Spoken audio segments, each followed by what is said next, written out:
할렐루야, 좋은 아침입니다. 오늘도 말씀으로 하루를 시작합니다. 슬기로운 아침 시간 누가복음 24장 말씀입니다. 단팥빵은 밀가루 반죽과 달콤한 팥 앙금으로 이루어져 있습니다. 그런데 만약에 밀가루 반죽만 아니면 팥 앙금만 있으면 단팥빵이라 부를 수 있을까요? 부를 수 없습니다. 밀가루 반죽만 있어도 단팥빵이 아니고 팥 앙금만 있어도 단팥빵이 안 됩니다. 그런데 사람도 마찬가지입니다. 영혼만 있어도 사람이라 할 수 없고 육체만 있어도 사람이라 부를 수 없습니다. 하나님이 사람을 창조하실 때 흙으로 형체를 만드시고 코에 생기를 불어넣어 생명이 되게 하셨습니다. 그 이후로 사람은 육체와 영혼이 조화를 이루어 공존하는 존재가 되었죠. 영혼과 육체가 분리되면 사람이라고 부르지 않습니다. 이러한 견지에서 볼 때 예수님의 부활을 어떻게 받아들여야 할까요? 예수님의 부활은 영의 부활일까요? 아니면 육체의 부활일까요? 아니면 영혼과 육체가 함께 부활한 것일까요? 오늘 본문 말씀에서 예수님의 부활은 영혼과 육체가 동시에 부활한 완전한 부활임을 알려주고 있어요. 부활의 아침이 밝아왔습니다.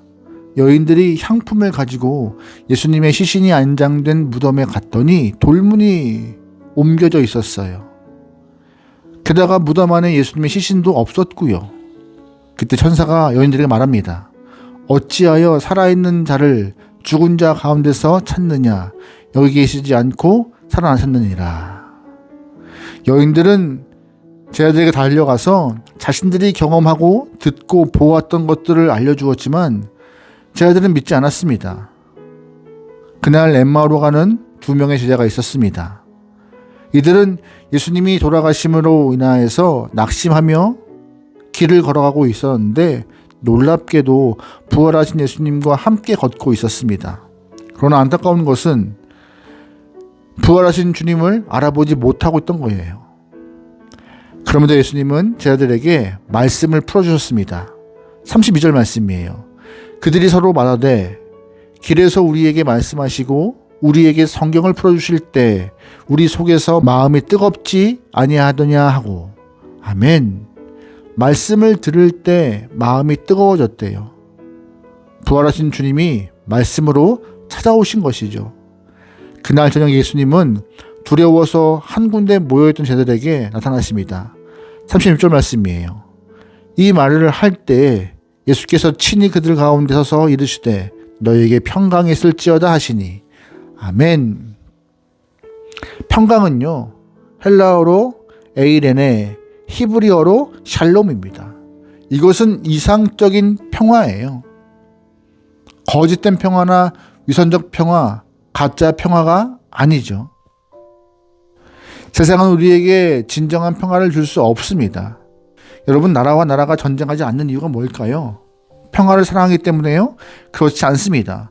평화를 사랑해서가 아니라 반대로 피해가 있기 때문에 숨을 고르고 있는 거예요.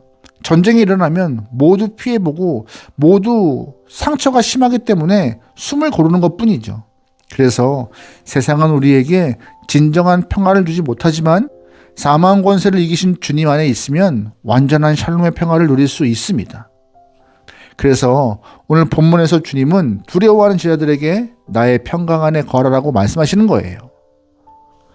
예수님께서는 진정한 평강, 완전한 평강을 말씀하셨지만 예수님의 말씀을 받아들이는 제자들의 태도가 조금 이상합니다. 30절 말씀입니다. 그들이 놀라고 무서워하여 그 보는 것을 영으로 생각하는지라. 아멘. 제자들은 예수님이 어떻게 돌아가셨는지 잘 알고 있던 상황이에요. 또한 아리마대 사람 요셉이 예수님의 시신을 새 무덤에 뉘은 것도 알고 있었어요. 그래서 그들은 자신들 앞에 나타나 너에게 평강이 있을지어다라고 말씀하시는 주님의 모습을 영으로 생각했던 것이죠. 육체의 부활은 일어날 수 없고 예수님의 영혼이 자신들 앞에 등장했다라고 본 거예요. 하지만 주님은 그것이 틀렸다라고 말씀하세요. 39절 말씀입니다. 내 손과 발을 보고 나인 줄 알라. 또 나를 만져보라. 영은 살과 뼈가 없으되 너희 보는 바와 같이 나는 있느니라. 아멘. 단도직입적으로 만져보라 말씀하십니다. 영은 살과 뼈가 없지만 나는 살도 있고 뼈도 있지 않냐라고 반문하시는 거예요. 그러므로 주님은요, 육체와 영으로 부활하신 완전한 부활체라고 말씀하시는 것이었습니다. 그 증거로 너희에게 먹을 것이 있으면 가져오라 말씀하시면서 구운 생선을 드시죠. 영으로만 부활하셨다면 생선을 드실 수 없었을 것입니다. 하지만 예수님의 부활은 영혼과 육체의 완전한 부활이었습니다. 이것이 우리에게 중요한 의미를 갖고 있는데요. 영어로만 신앙생활하면 안 되는 것입니다. 기도하고 말씀 읽고 예배드리는 것 좋아하지만 몸의 봉사를 하찮게 여기는 것은 잘못된 것이에요. 반대로 육체로만 신앙생활해서도 안 되는 것입니다. 땀 흘리며 봉사하지만 말씀과 기도와 예배를 소홀히 하는 것도 잘못하는 것입니다. 예수님의 부활이 완전했던 것처럼 영과 육이 동시에 부활했던 것과 같이 신앙생활도 영혼과 육체가 조화를 이루면서 해야지만이 건강한 모습으로 믿음이 성장할 것입니다. 주님은요, 마지막으로 말씀하십니다. 48절이에요. 너희는 이 모든 일의 증인이라. 아멘.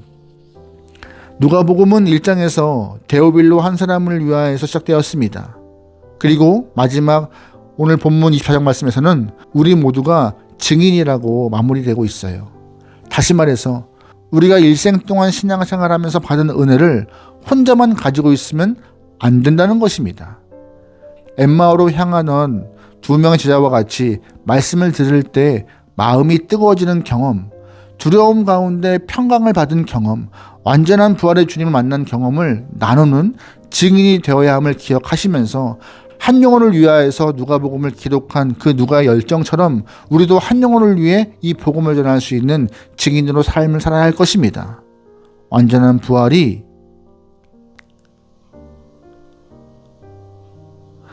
우리도 한 영혼을 위해 이 복음을 전하는 증인으로 살아가길 바랍니다. 오늘도 완전한 주님이 여러분과 함께하길 소망합니다. 아멘. 기도하시겠습니다. 사랑의 하나님, 영으로만 혹은 육으로만 신앙생활을 했던 우리의 모습을 용서하여 주시옵소서. 영혼과 육체가 조화를 이루어서 완전한 신앙생활을 하기 원하오니 우리 마음 가운데 쏠림이 없이 건강한 믿음을 가질 수 있도록 우리와 함께하여 주시옵소서. 주님, 저희를 증인으로 세워주셨습니다. 엠마오로 향하던 두 명의 제자와 같이 말씀 안에서 마음이 뜨거워지게 허락하시고 그 뜨거운 마음을 한 영혼에게 복음으로 전할 수 있는 주님의 도구되게 우리의 삶을 주장하여 주시옵소서. 모든 걸 맡기오며 예수님의 이름으로 기도합니다. 아멘.